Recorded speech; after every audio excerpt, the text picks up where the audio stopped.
ছাত্র শিবির কর্তৃক গুম অপহরণের নাটক সাজিয়ে প্রকৃত গুমের শিকার ভিকটিমদের অবমাননা করা, অনলাইনে সংঘবদ্ধভাবে সরকারকে দোষারোপ এবং নেতাকর্মীদের দ্বারা ধর্ষণ ও নারী নির্যাতন সহ ঘৃণ্য অপরাধ সংগঠনের প্রতিবাদে বরিশালে বিক্ষোভ মিছিল করেছে সরকারি সৈয়দ হাতেম আলী কলেজ ছাত্রদল।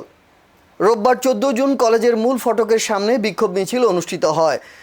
কেন্দ্রীয় ছাত্রদল ঘোষিত কর্মসূচির অংশ হিসেবে সরকারি সৈয়দ হাতেম আলী কলেজ শাখা ছাত্রদল এই বিক্ষোভ মিছিলের আয়োজন করে।